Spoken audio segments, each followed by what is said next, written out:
أعوذ بالله من الشيطان الرجيم.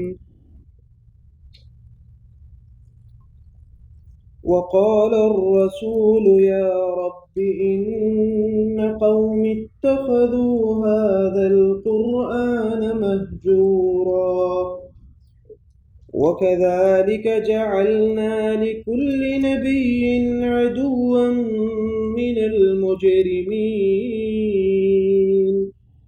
وكفى بربك هاديا ونصيرا. وقال الذين كفروا لولا نزل عليه القرآن جملة واحدة كذلك لنثبت به فؤادك ورتلناه ترتيلا. ولا يأتونك بمثل إلا جئناك بالحق وأحسن تفسيرا. الذين يحشرون على وجوههم إلى جهنم أولئك شر مكانا وأضل سبيلا. ولقد آتينا موسى الكتاب وجعلنا معه أخاه هارون وزيرا. فقلنا اذهبا إلى القوم الذين كذبوا بآياتنا فدمرناهم تدميرا. وقوم نوح لما كذبوا الرسل أغرقناهم وجعلناهم للناس آية وأعتدنا للظالمين عذابا أليما. وعادا وثمود وأصحاب الرس وقرونا بين ذلك كثيرا وكلا ضربنا له الأمثال وكلا تبرنا تتبيرا.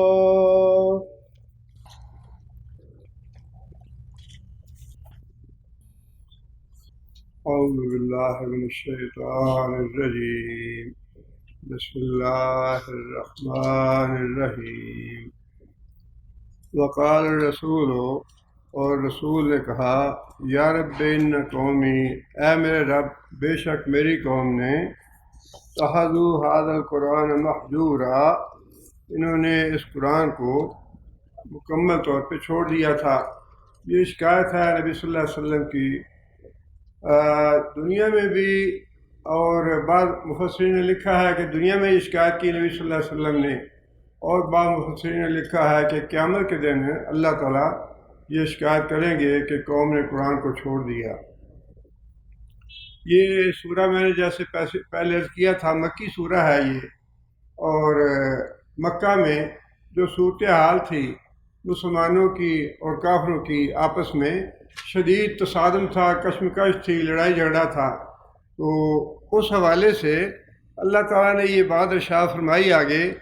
ایک تو یہ شکایت نبی صلی اللہ علیہ وسلم کی خود بتا رہی ہے کہ نبی صلی اللہ علیہ وسلم کو اپنی قوم کے بارے میں یہ شکوہ پیدا ہوا کہ میری امت نے قرآن کو چھوڑ دیا ہے، اور آگے پھر اللہ تعالیٰ نے یہ بات ارشاد فرمائی کہ وَكَذَلِكَ جَعَلْنَا لِكُلِّ نَبِيٍّ عَدُوًّا مِّنَ الْمُجْرِمِينَ۔ وَكَذَلِكَ، اور اسی طرح جس طرح تمہارے دشمن ہیں مکہ میں، ایسے ہی جعلنا لکل نبی، ہر نبی کے لیے ہم نے بنائے عدوًا دشمن من المجرمین، مجرموں میں سے، مجرم لوگوں میں سے، مجرم سے مراد کافر ہیں، مشرک ہیں، کافروں میں سے، مشرکوں میں سے کچھ لوگ جو ہیں وہ ہم نے دشمن بنا دیے ہیں، جو انبیاء کی دشمنی کرتے ہیں اور ان کی جو دعوت ہے اسے قبول نہیں کرتے، اور الٹا ان کے خلاف ہے یا ان کے راستے میں رکاوٹیں کھڑی کرتے ہیں۔ اب یہ بات جو ہے یہ نبی صلی اللہ علیہ وسلم کے لیے بہت ہی ایک طرح سے صدمے والی بات تھی کہ اللہ تعالیٰ نے یہ بات خود ارشاد فرما دی کہ نبیوں کے دشمن جو ہیں وہ تو ہم خود پیدا کرتے ہیں، یا خود ہماری مشیت یہ ہے کہ انبیاء جو ہیں یہ دعوت جو ہے انبیاء کی ہر ایک کو ہضم نہیں ہوتی، خاص طور پہ مشرک جو ہیں ان کے لیے تو یہ بہت ہی سب سے گران جو دعوت ہے وہ مشرکوں کے لیے ہے۔ اور جتنا بھی جھگڑا ہوا انبیاء کے درمیان، ان کی امتوں کے درمیان، وہ جھگڑا تھا ہی شرک کے معاملے میں۔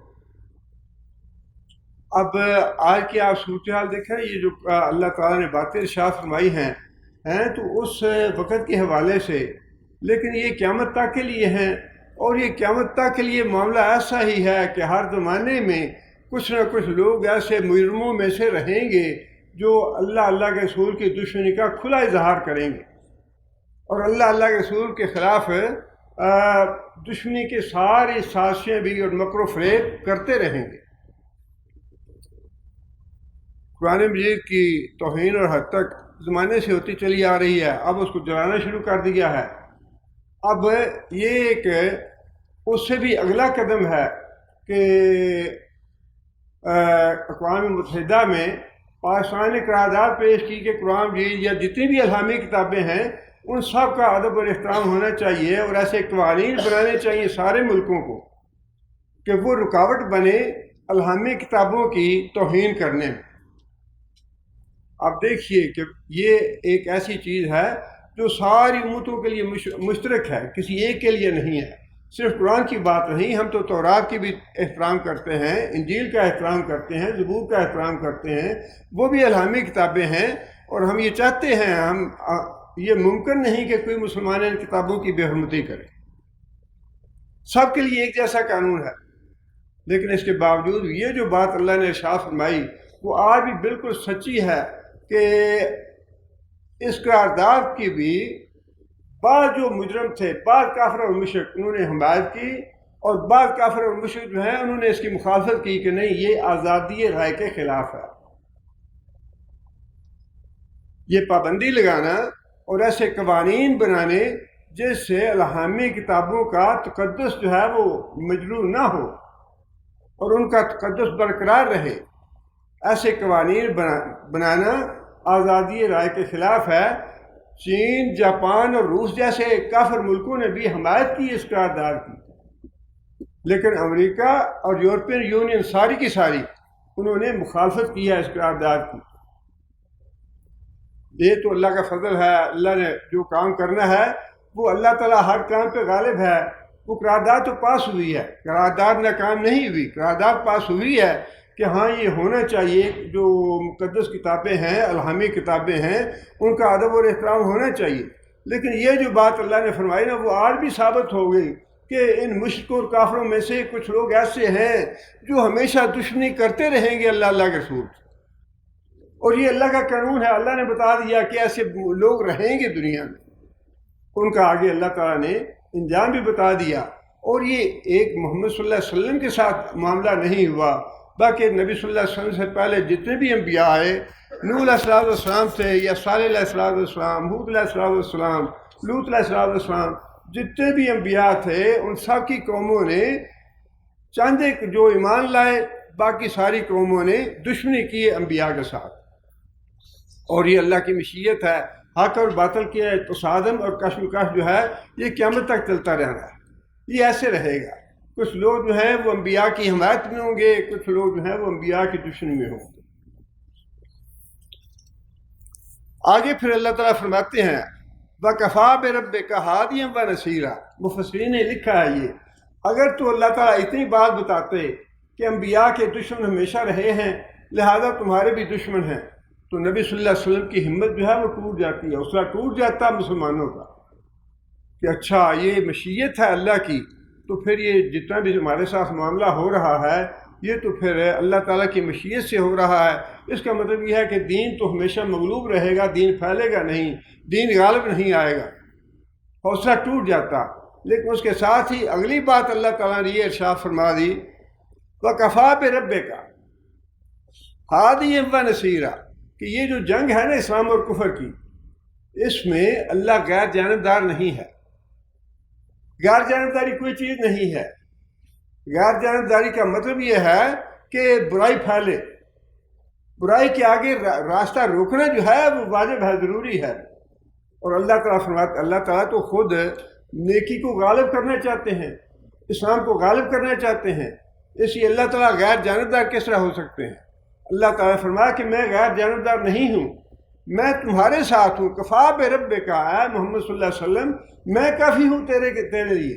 یہ دشمنی کریں گے، قرآن کی توہین کریں گے، تیری توہین کریں گے، اللہ کی توہین کریں گے، اسلام کے راستے میں رکاوٹیں کھڑی کریں گے، سازشیں کریں گے، لیکن اللہ تعالیٰ نے آگے ساتھ ہی یہ تسلی والی بات ارشاد فرما دی کہ آپ محمد صلی اللہ علیہ وسلم اور اے مسلمانوں فکر کی کوئی بات نہیں، میں تمہارے ساتھ ہوں، کفا بربک، اے محمد صلی اللہ علیہ وسلم تیرا رب ان کی سازشوں کے اور ان کے مکر و فریب کے خلاف تیرے ساتھ ہے اور تیرے لیے کافی ہے، ہادی و نصیرا، تیری رہنمائی بھی کرے گا، تیری مدد بھی کرے گا۔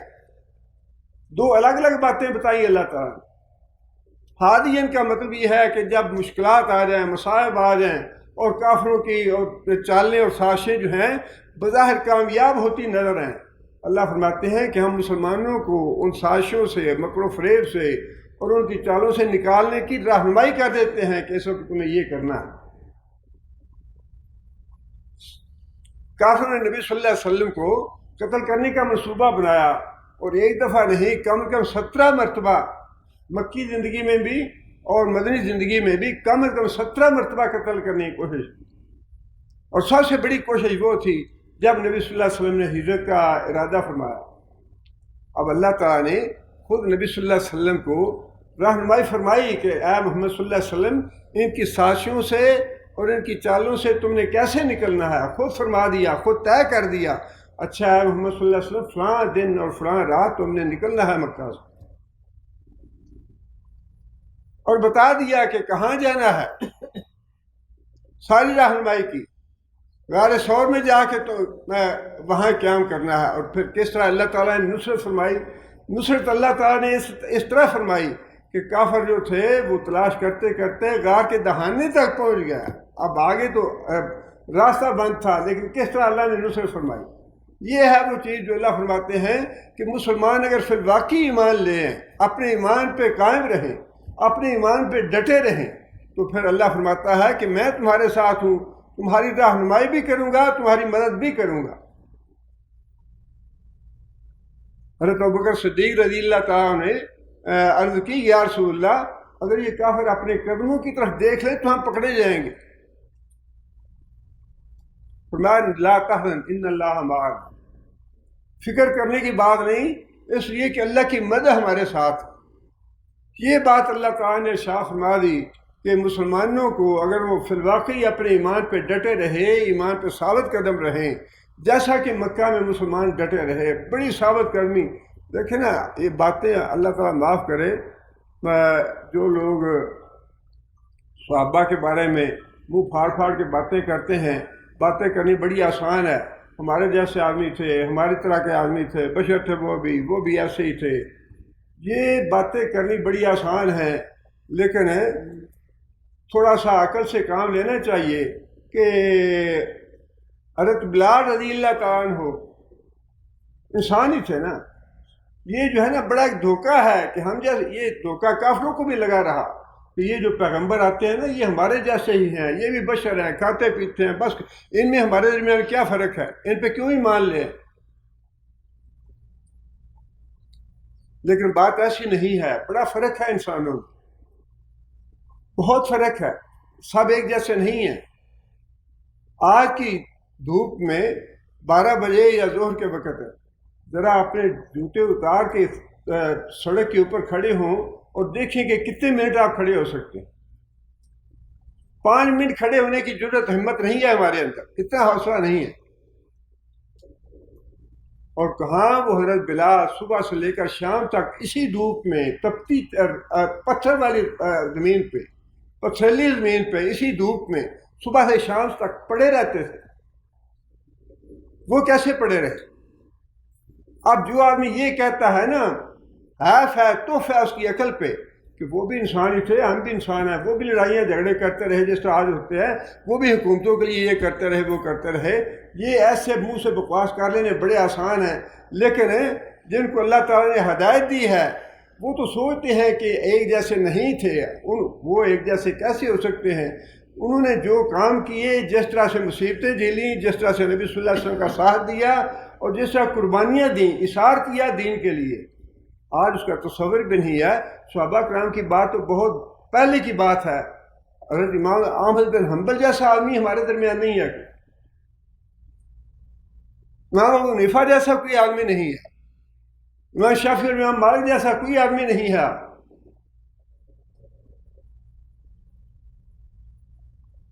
یہ تو بڑی دلیری اور بڑی جرت کی بات ہے، بلکہ کہنا چاہیے کہ ایمان کی موت ہے یہ، جو آدمی صحابہ کے بارے میں، کوئی بھی صحابی ہو، جو بھی صحابی ایمان کی حالت میں دنیا سے رخصت ہوا ہے، اس صحابی کے بارے میں معمولی سا لفظ زبان سے نکالنا اپنے ایمان کو برباد کرنے والی بات ہے۔ اور یہ جو اللہ کے وعدے تھے، اگر صحابہ کے لیے نہیں تھے اور کس کے لیے تھے؟ اور اللہ نے مدد کی ہے ان کی، رہنمائی فرمائی ہے ان کی۔ ہجرت کرنے کے بعد بھی نبی صلی اللہ علیہ وسلم جب وہاں مدینہ منورہ چلے گئے تو کیا وہاں اللہ تعالیٰ نے نبی صلی اللہ علیہ وسلم کی رہنمائی نہیں فرمائی؟ نبی صلی اللہ علیہ وسلم کی اور مسلمانوں کی مدد نہیں فرمائی؟ کیسے غالب کیا؟ جب تعداد میں کم تھے تو حوصلہ بڑھانے کے لیے فرشتوں کو اللہ نے بھیج دیا۔ اس لیے اللہ تعالیٰ نے ہر زمانے کے مسلمانوں کو اور اس وقت کے مسلمانوں کو بھی اور نبی صلی اللہ علیہ وسلم کو بھی یہ تسلی دلائی کہ دشمن تو ہماری مشیت ہے، دشمن پیدا کرنے اور دشمنی کرنی بعض کافروں کی، مشرکوں کی، یہ ہماری مشیت کے عین مطابق ہے، لیکن اس سے گھبرانے والی بات نہیں ہے۔ اللہ تعالیٰ نے کر کے دکھا دیا، بڑی سپر پاور اور پوری دنیا پہ غلبہ اور سب کچھ، طاقت بھی اور اثرات بھی سب کچھ ہے، لیکن اس کے باوجود جو کام اللہ کرنا چاہتے ہیں وہ کام تو ہو کے رہا۔ اس لیے فرمایا کہ وَكَفَىٰ بِرَبِّكَ، اے محمد صلی اللہ علیہ وسلم تیرا رب کافی ہے تیرے لیے، ہادین تمہاری رہنمائی کرنے کے لیے، وَنَصِيرًا تمہاری مدد کرنے کے لیے۔ تمہیں کسی سے سوال کرنے کی یا کسی سے مانگنے کی یا کسی کی محتاجی کی ضرورت نہیں ہے۔ آگے پھر اللہ تعالیٰ نے کافروں کے بعض اعتراضات کا ذکر کیا ہے۔ یہ قرآن مجید کے اس سورہ کے ابتدا میں بھی اللہ تعالیٰ نے کافروں کے بعد اعتراضات کا ذکر کیا تھا۔ اب کچھ اور اعتراضات، سب سے بڑا اعتراض قرآن مجید پہ یہ تھا کہ اگر یہ قرآن واقعی اللہ کی کتاب ہے تو پھر اللہ تعالیٰ تو اس کو سوچنے کی ضرورت نہیں ہے کہ تھوڑا تھوڑا 10 آیتیں آج، 15 آیتیں کل، پھر 15 اگلے روز، پھر مہینے کے بعد چند آیتیں، پھر 6 مہینے کے بعد چند آیتیں، پھر سال کے بعد چند آیتیں۔ یہ جو وقفہ کر کے تھوڑی تھوڑی کر کے آیتیں نازل ہوتی ہیں، اس کا مطلب یہ ہے کہ محمد صلی اللہ علیہ وسلم جب سوچتے رہتے ہیں، لوگوں سے جا پوچھتے ہیں، پڑھتے ہیں، سیکھتے ہیں، جب سیکھ لیتے ہیں تو آگے بتا دیتے ہیں۔ اگر اللہ کی طرف سے نازل ہوتا تو اللہ تعالیٰ کو تو سوچنے کی ضرورت نہیں ہے، اللہ تعالیٰ یکدم سارا قرآن کیوں نہیں نازل کر دیتے؟ یہ 30 پارے جو ہیں الگ الگ آہستہ آہستہ نازل کرنے کی کیا ضرورت تھی اللہ کو؟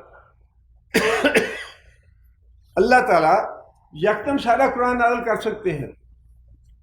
یہ تھا اعتراض کفار کا اور مشرکین کا۔ اللہ تعالیٰ نے اس کا جواب دیا یہاں پہ، وَقَالَ الَّذِينَ كَفَرُوا، اور کافر لوگ یہ کہتے ہیں لَوْلَا نُزِّلَ عَلَيْهِ الْقُرْآنُ جُمْلَةً وَاحِدَةً، کیوں نہیں نازل کیا گیا یہ قرآن اکٹھا ایک ہی مرتبہ؟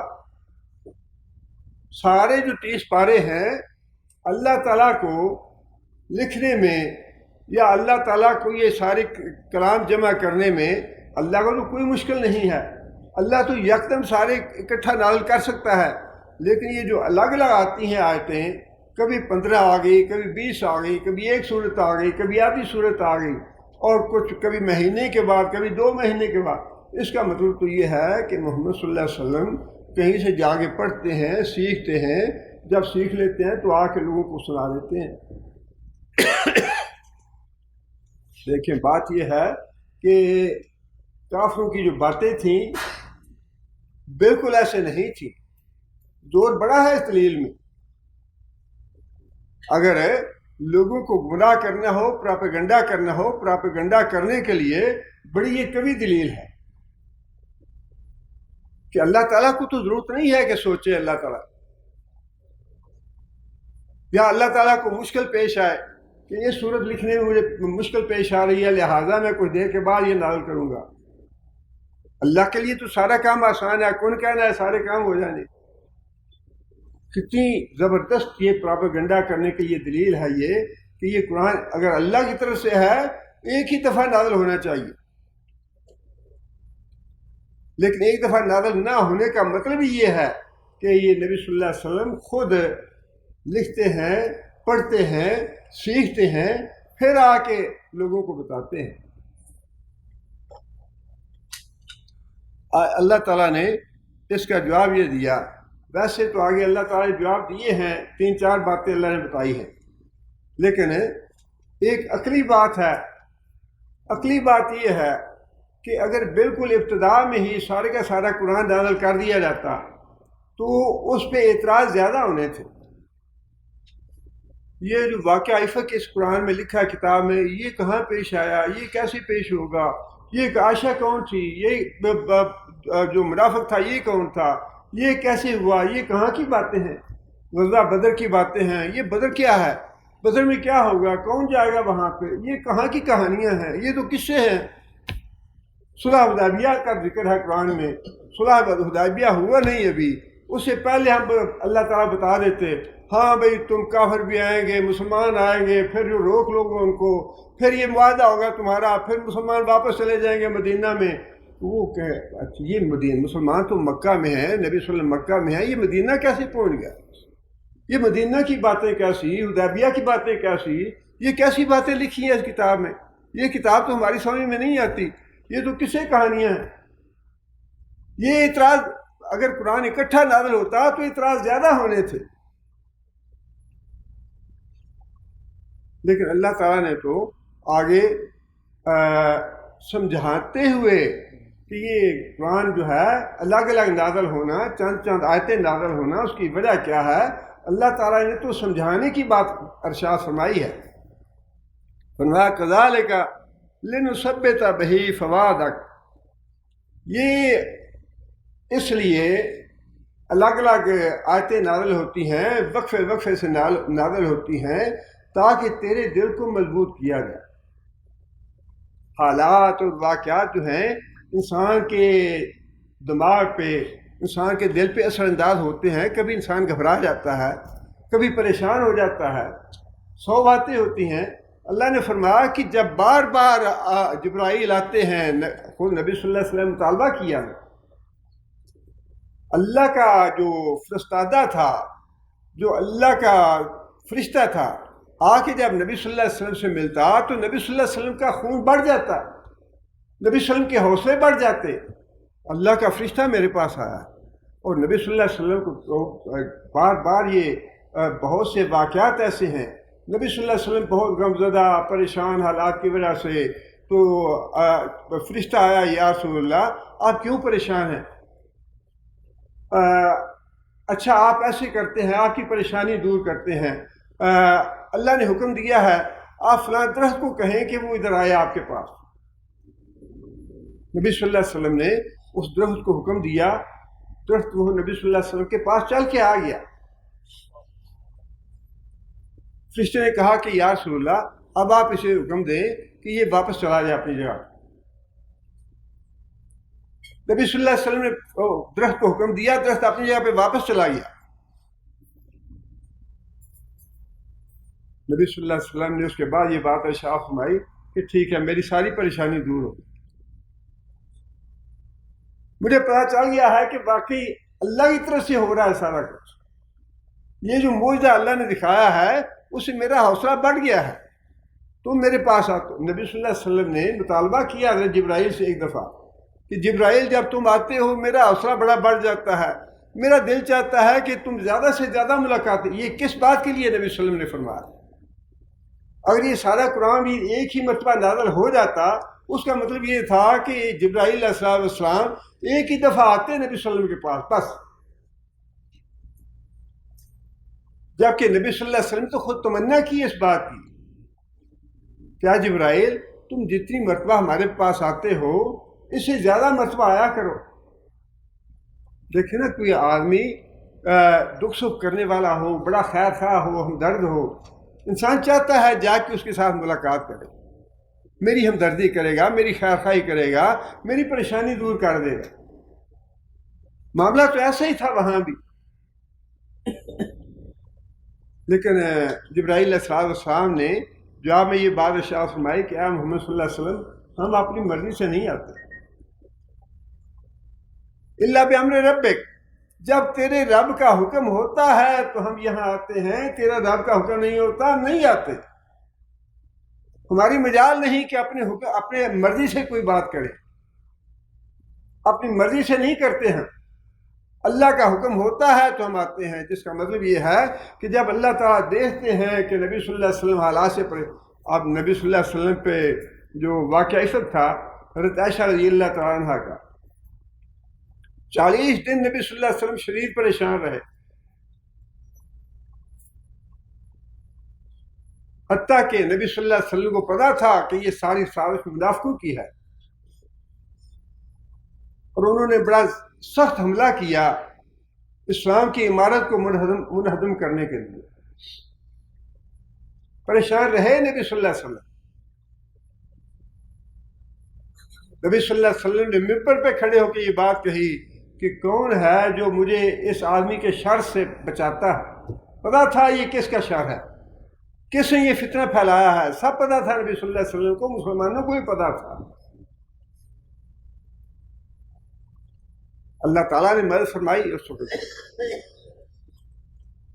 اللہ تعالیٰ نے حضرت جبرائیل علیہ السلام کو بھیجا اور 10 آیتیں حضرت عائشہ رضی اللہ تعالیٰ کی برات میں اللہ تعالیٰ نے نازل فرمائی۔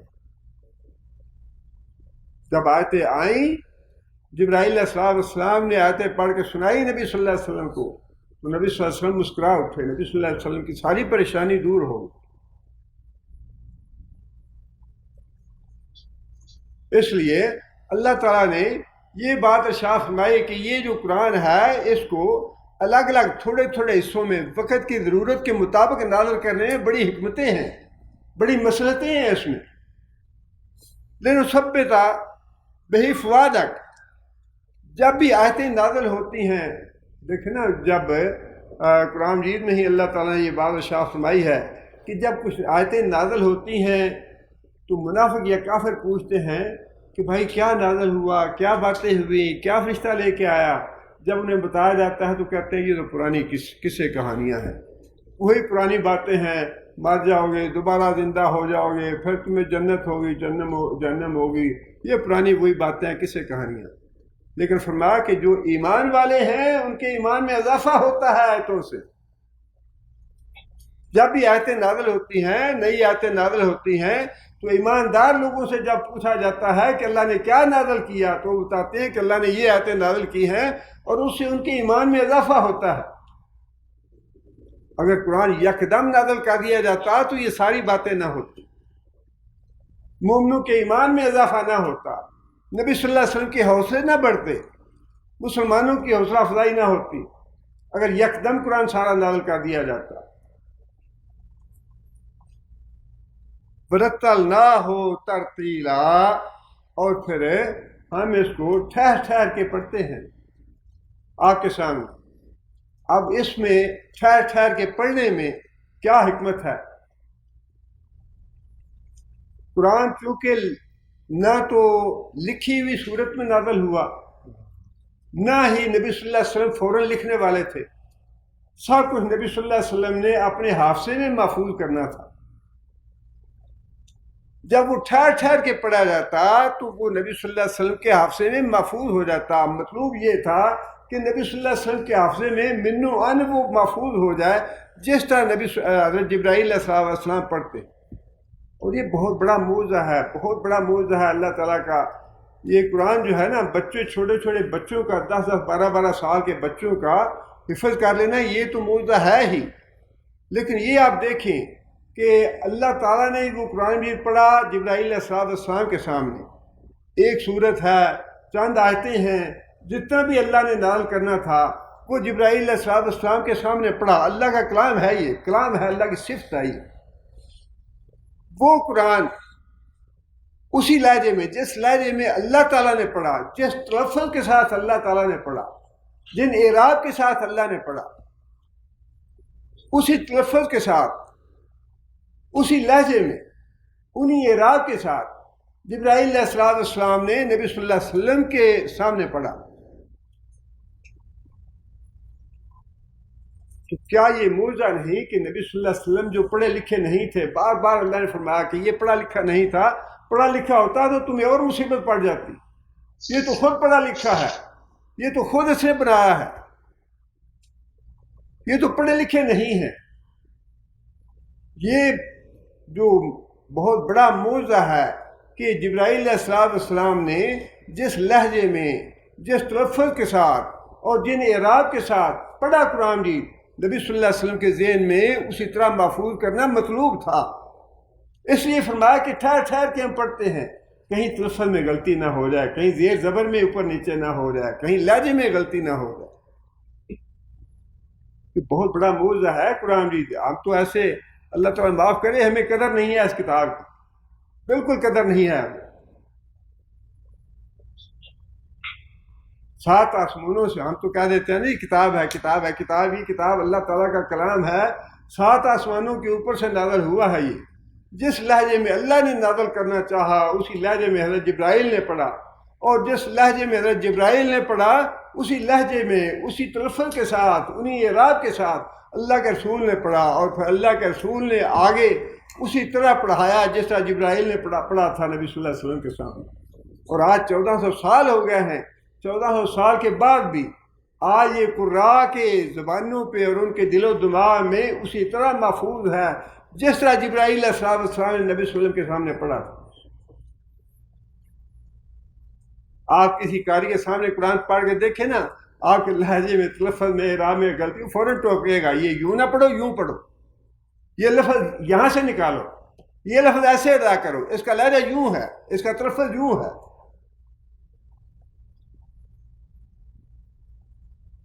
اور کتنے قراء ہیں جنہوں نے جو 7 لہجے ہیں جن کی نبی صلی اللہ علیہ وسلم نے اجازت دی ہے، وہ بھی قراء کو یاد ہیں، ان کے ذہنوں میں محفوظ ہوں. یہ دنیا الگ ہے بالکل. قرآن کی دنیا جو ہے یہ بالکل الگ تھلگ دنیا ہے.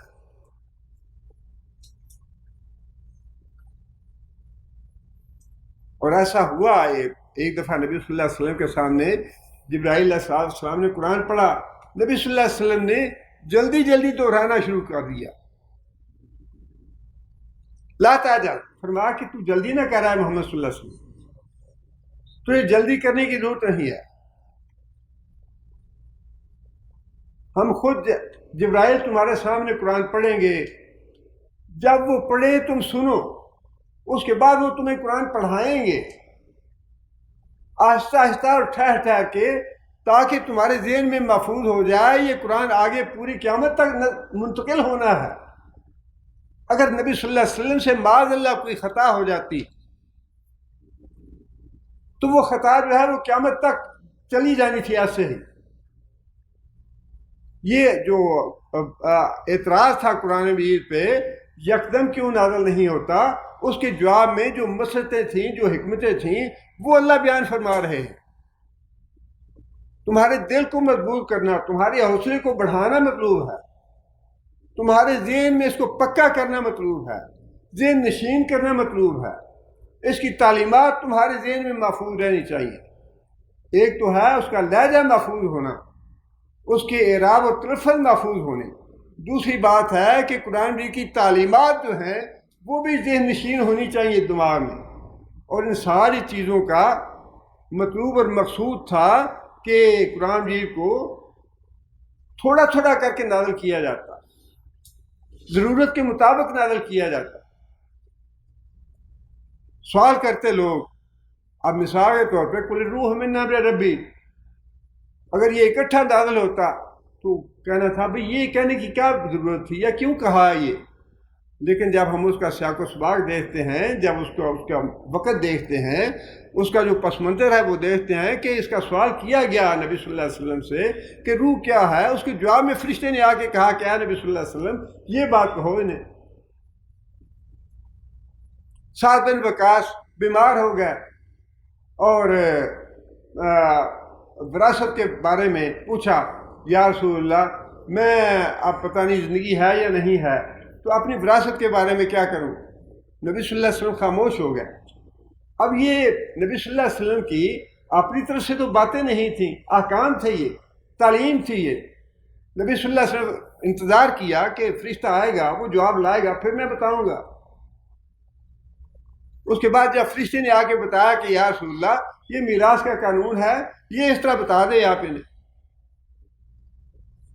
یہ ہے وہ بات جو اللہ تعالیٰ نے یہاں فرمائی کہ ہم نے یہ قرآن ٹھہر ٹھہر کے آہستہ آہستہ خود ہی نازل کیا ہے، ضرورت کے مطابق نازل کیا ہے، تیرے دل کو مضبوط کرنے کے لیے، مسلمانوں کا حوصلہ بڑھانے کے لیے یہ ضروری تھا کہ اس کو الگ الگ اوقات میں ضرورت کے مطابق اتارا جاتا۔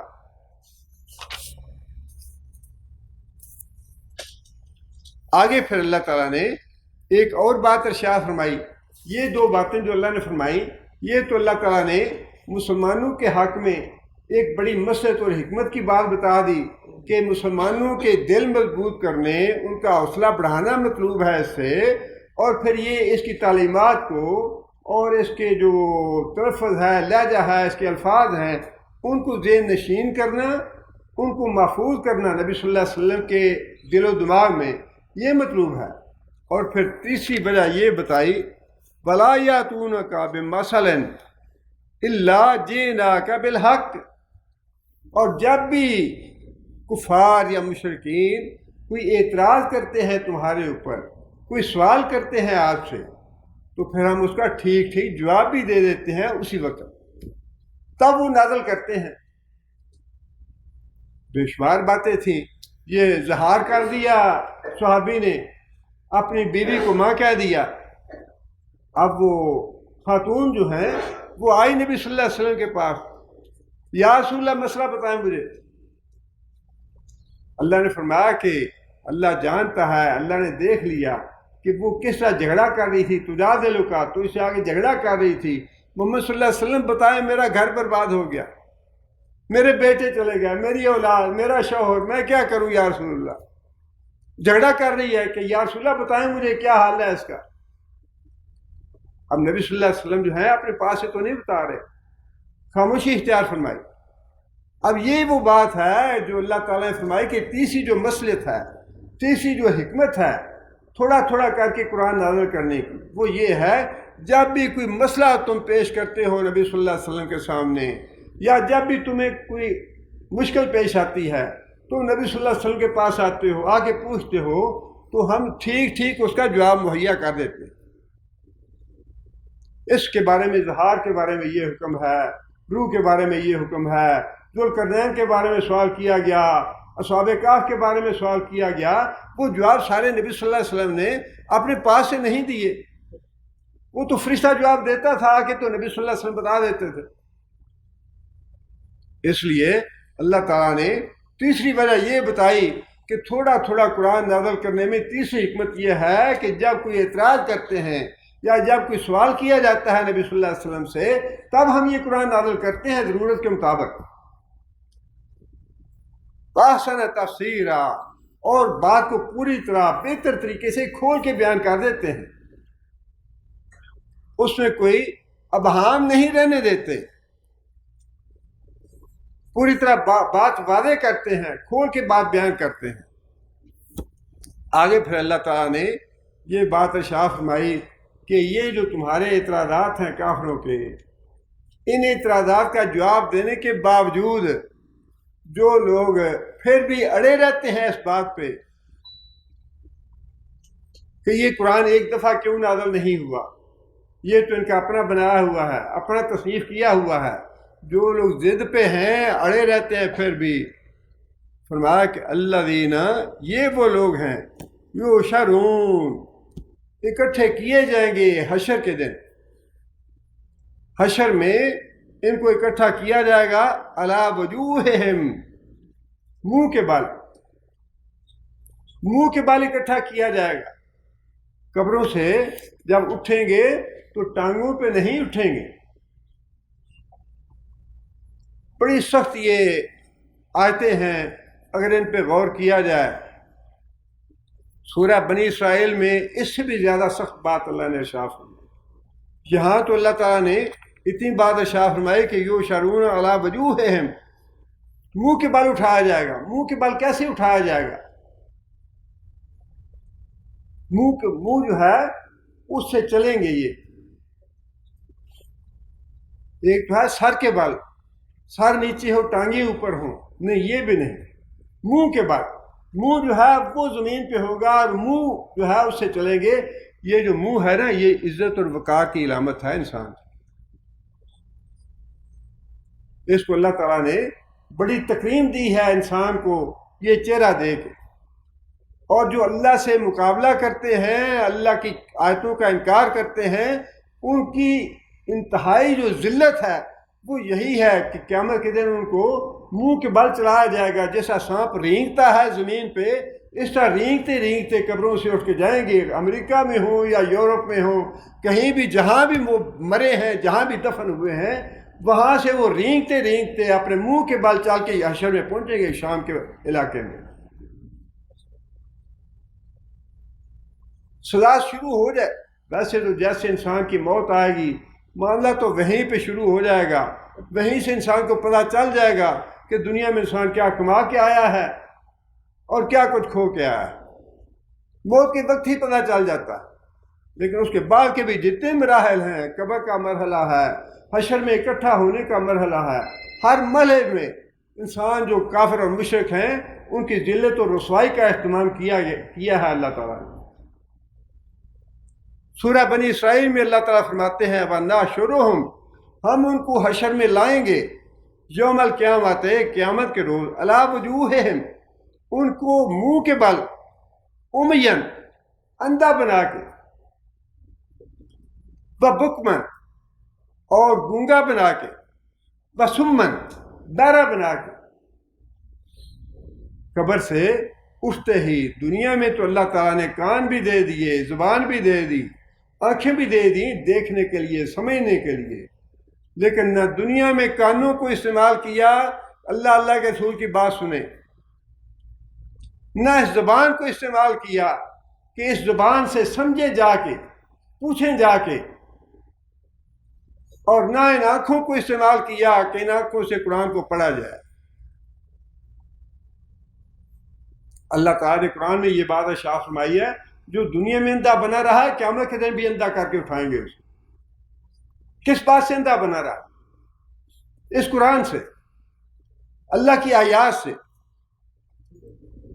دین اور اسلام سے، اللہ کے رسول سے جو اندھا بنا رہا، قیامت کے دن اس کو بھی ہم اندھا بنا کے اٹھائیں گے۔ ذرا آپ اندازہ لگائیے تو سفر میں کہ بے شمار دنیا، حج کا جو ہے منظر ہے وہ سامنے لے آئیں، حج کا تصور کر لیں، حالانکہ حج میں بھی ساری دنیا تو اکٹھی نہیں ہوتی، چند لاکھ ہی لوگ اکٹھے ہوتے ہیں۔ وہاں پہ ایک آدمی ہے، اندھا بھی ہے، بہرا بھی ہے، گونگا بھی ہے، اور ویسے بھی منہ کے بل رینگ رہا ہے، اس کی کیا حالت ہوگی؟ نہ وہ کسی سے راستہ پوچھ سکتا ہے اپنی زبان سے، اگر کوئی اس کو بتاتا ہے راستہ تو وہ سن نہیں سکتا، آنکھوں سے دیکھنے میں اس میں سکت نہیں ہے، اندھا بھی ہے، بہرا بھی ہے، گونگا بھی ہے، اور منہ کے بل گھسٹ رہا ہے، لوگوں کی ٹھوکریں کھا رہا ہے، ذلیل و رسوا ہو رہا ہے۔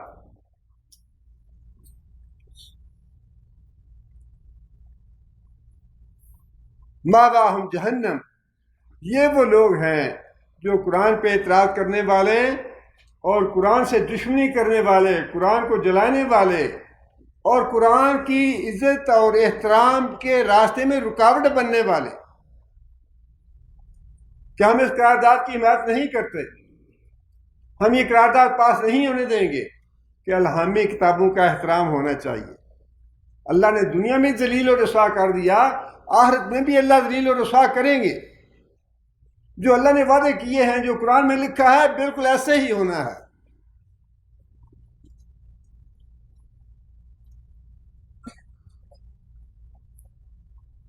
اور قرآن میں ایک جگہ اللہ تعالیٰ نے سورہ طٰہٰ میں یہ بات بھی ارشاد فرمائی کہ آدمی ایک کو اندھا اٹھایا جائے گا، انسان پوچھے گا رب لما شرطنی اعمى من اعرض عن ذکری فإن له معیشۃ ضنکا ونحشرہ یوم القیامۃ اعمى۔ جس نے ہمارے اس قرآن کو چھوڑ دیا، جو ہمارے قرآن کو بھول گیا، قرآن کی جس سے غفلت کی، پرواہ نہ کی جس نے، اللہ فرماتے ہیں کہ من اعرض عن ذکری فإن له معیشۃ ضنکا، دنیا میں اس کو تکلیف دہ زندگی بسر کراؤں گا، چین نہیں لینے دوں گا اس کو۔ آج یہ مصیبت آئی، یہ مصیبت ختم ہوئی، ایک اور مصیبت آ گئی، بیٹا مقدمے میں چلا گیا، بیٹا مر گیا، فلاں بیماری آ گئی، کینسر ہو گیا، یہ پتہ ہی نہیں چلا، اچانک ایسے ہو گیا۔ یہ ساری چیزیں کہاں سے آتی ہیں؟ جیل ہو گئی، مقدمہ ہو گیا، ایکسیڈنٹ ہو گیا، فلاں ہو گیا، فلاں ہو گیا۔ یہ وہی بات ہے کہ تم میرا قرآن چھوڑو گے۔ نبی صلی اللہ علیہ وسلم نے بھی یہ بات ارشاد فرمائی، اے بندے، اللہ فرماتا ہے کہ تو میری عبادت کے لیے وقت نکال، میرے قرآن کے لیے وقت نکال، میری نماز کے لیے وقت نکال، نہیں نکالے گا تو میں تمہارے اوپر فقر و فاقہ مسلط کر دوں گا، ایسا مشغول کروں گا، ایسا مشغول کروں گا کہ مرتے دم تک تمہیں مہلت نہیں ملے گی، فراغت نہیں ملے گی، پریشانیوں سے، تفکرات سے، غموں سے، صدموں سے، انہی میں مر جاؤ گے۔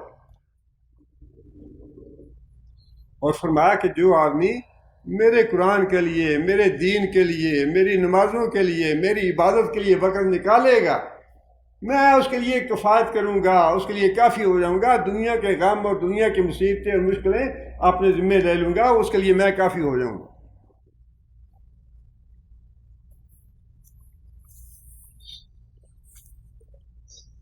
صحابہ نے نبی صلی اللہ علیہ وسلم سے پوچھا، یا رسول اللہ، اللہ تعالیٰ نے قرآن مجید میں یہ بات ارشاد فرمائی کہ قیامت کے دن ہے کچھ لوگوں کو میں منہ کے بال اٹھاؤں گا، تو یہ کیسے ہوگا؟ منہ کے بال کیسے چلیں گے انسان؟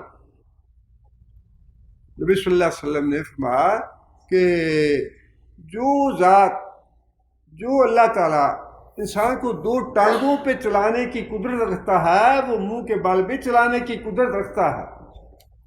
یہ نہ سمجھیں کہ یہ دو ٹانگیں جو ہیں یہ بیلنس کرنے کے لیے بڑی اچھی چیز ہے، اور یہ دو ٹانگیں جس کو مل گئیں وہ ہمیشہ بڑا اچھا چلتا رہے گا، یہ اچھا کوئی نہیں چلتا۔ یہ ذرا 70-80 سال کو جب پہنچیں گے نا تو پھر دیکھیں یہ دو ٹانگیں کیا کام کرتی ہیں، کتنا کام آتی ہیں۔ یہ 90 سال کا ہو جاتا ہے تو ایسے انسان کانپتا ہے، اچھا جی اب لاٹھی دو مجھے، یہ ٹانگیں کام نہیں آ رہی، یہ ٹانگیں بھی بیکار ہو جاتی ہیں۔ یہ مت سمجھیں کہ یہ دو ٹانگیں جو ہیں یہ تو بیلنس کر لیتی ہیں بندے کو، اور ان سے چلنا بڑا آسان ہے، آسان کچھ نہیں، یہ اللہ کا امر ہے، اللہ کے امر سے چل رہے۔ جب اللہ کا امر ختم ہوتا ہے یہ دو ٹانگیں بھی کام نہیں آتی۔ کانپتے کانپتے چلتے دیکھا ہم نے خود اپنی آنکھوں سے لوگوں، انہی دو ٹانگوں کے ساتھ جب جوان تھے تو بھاگتے تھے، دوڑتے تھے۔ اللہ کے رسول نے فرمایا کہ جو ذات انسان کو دو قدموں پہ چلانے پہ قادر ہے، وہ ذات انسان کو منہ کے بال پہ چلانے پہ بھی قادر ہے۔ اور صحابہ نے اس کے جواب میں یہ بات ارشاد فرمائی، بلا وعزت ربک، یا عزت ربنا، کہ ہمارے رب کی عزت کی قسم، بالکل ایسا ہی ہوگا، ایسے ہی جیسے نبی صلی اللہ علیہ وسلم نے فرمایا ہے ایسا ہی ہوگا۔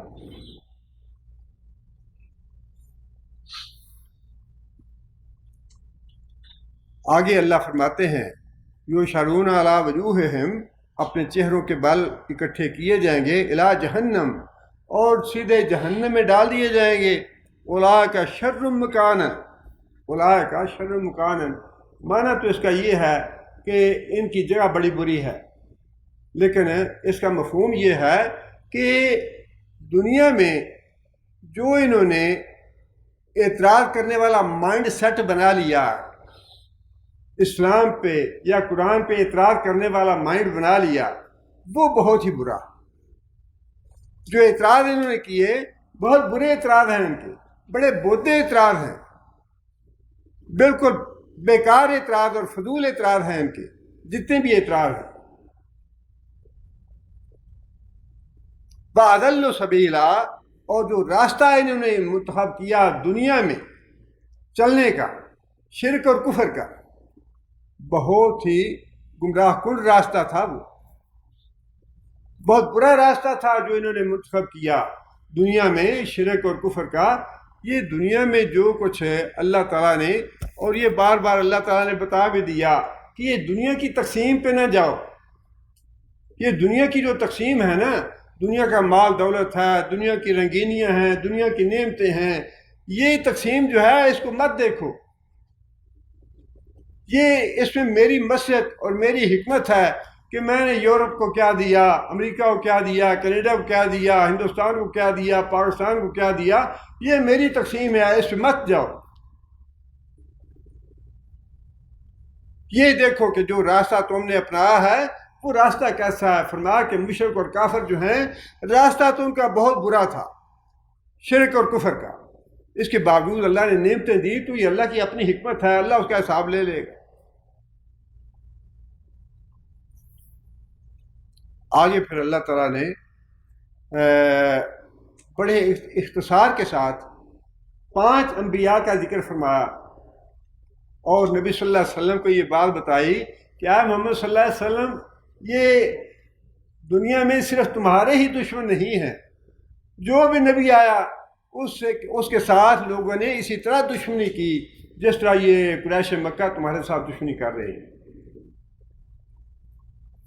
فرمایا وَلَقَدْ آتَيْنَا مُوسَى الْكِتَابَ وَجَعَلْنَا مَعَهُ أَخَاهُ هَارُونَ وَزِيرًا، موسیٰ علیہ السلام کو ہم نے کتاب دی اور ان کے ساتھ ان کے بھائی ہارون کو ان کا مددگار بنایا۔ فَقُلْنَا اذْهَبَا إِلَى الْقَوْمِ الَّذِينَ كَذَّبُوا بِآيَاتِنَا، اور ہم نے موسیٰ اور ہارون علیہ السلام کو حکم دیا اس قوم کے پاس جاؤ جنہوں نے ہماری آیتوں کو جھٹلایا۔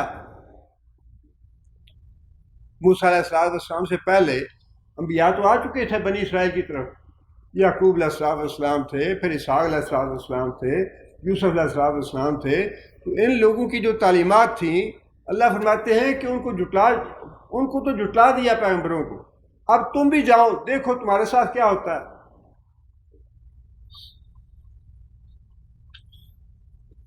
اللہ فرماتے ہیں کذبوا بآیاتنا، موسیٰ کو بھی جھٹلا دیا، موسیٰ کو جو ہم نے کتاب دے کے بھیجا، جو آیات دے کے بھیجی، جو شریعت دے کے بھیجی، اس کو بھی بنی اسرائیل نے جھٹلا دیا۔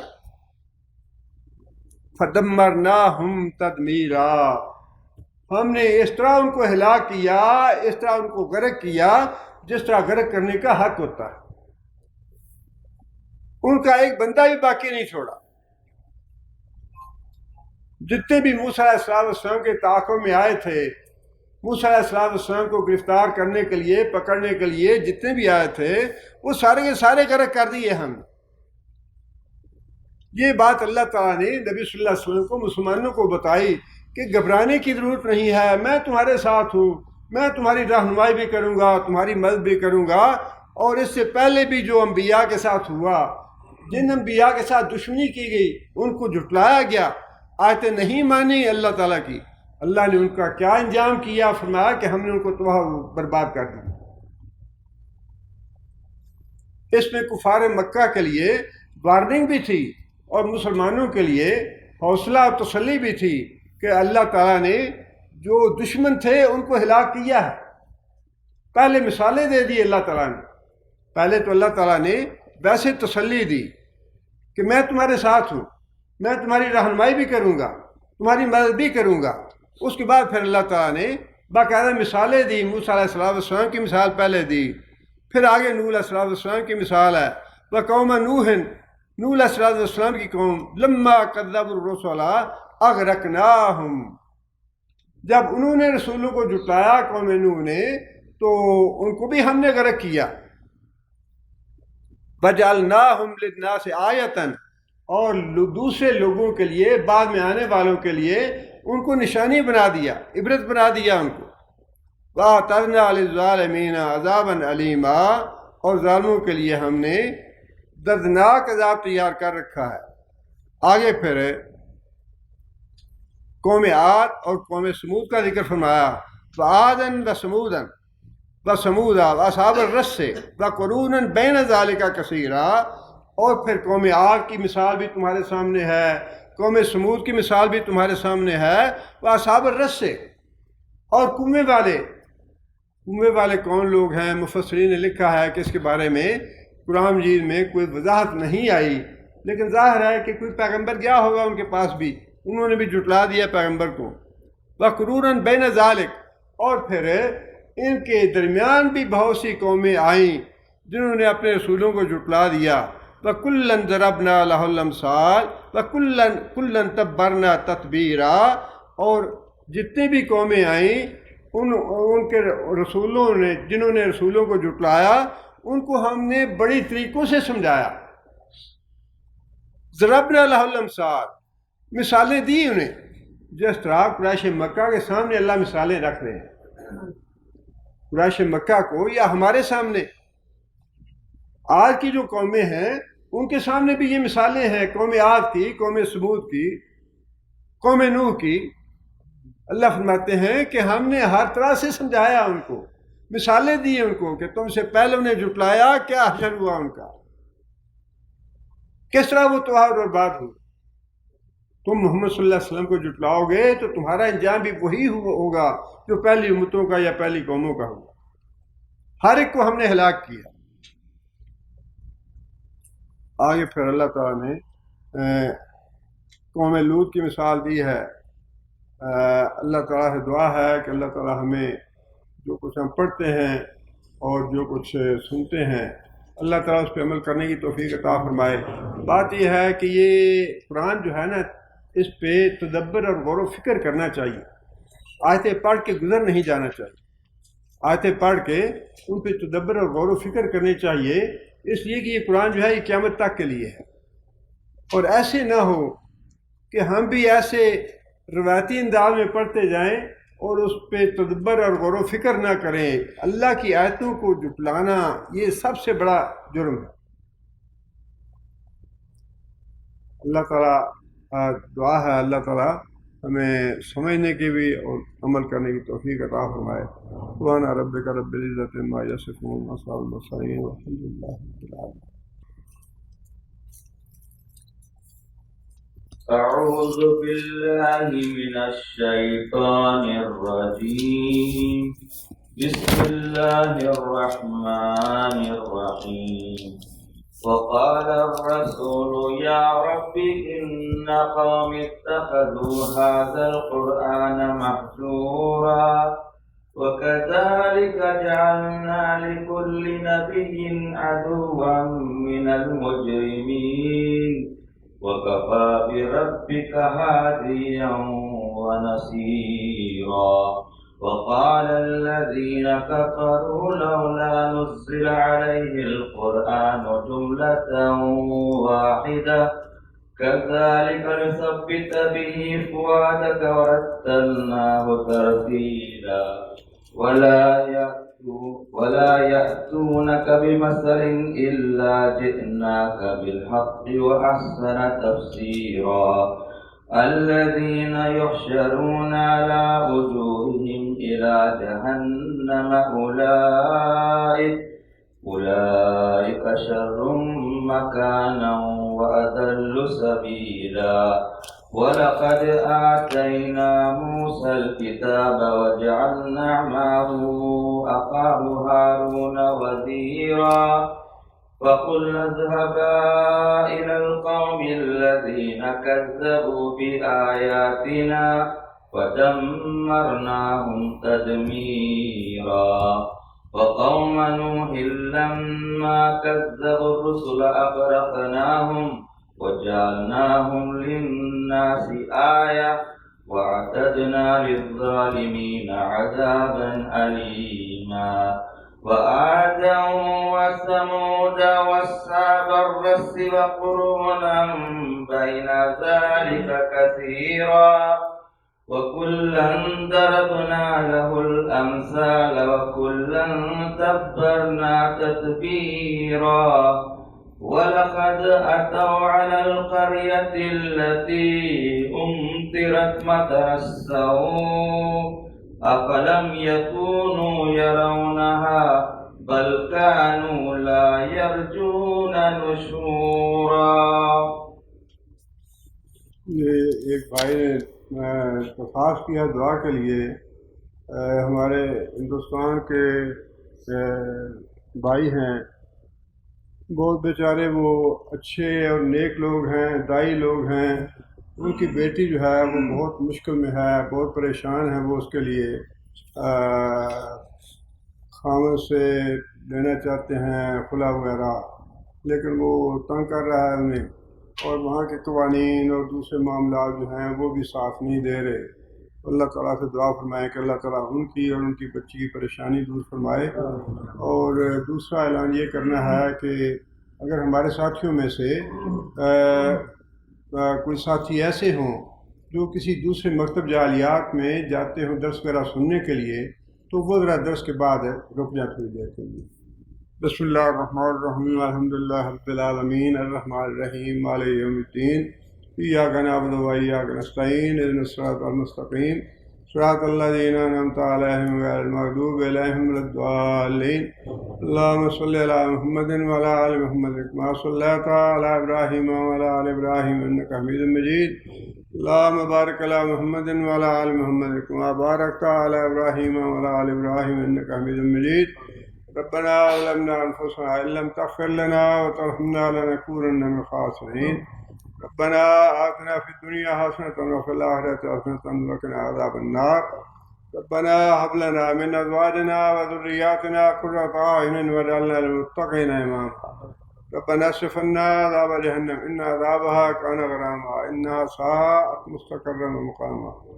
اللهم أعز الإسلام والمسلمين، اللهم أعز الإسلام والمسلمين، اللهم أذل الشرك والمشركين، اللهم دمر أعداء الدين، اللهم نبر قلوبنا بنور الإيمان، اللهم ثبتنا على الإسلام، اللهم اغفر لجميع المؤمنين والمؤمنات الأحياء منهم والأموات.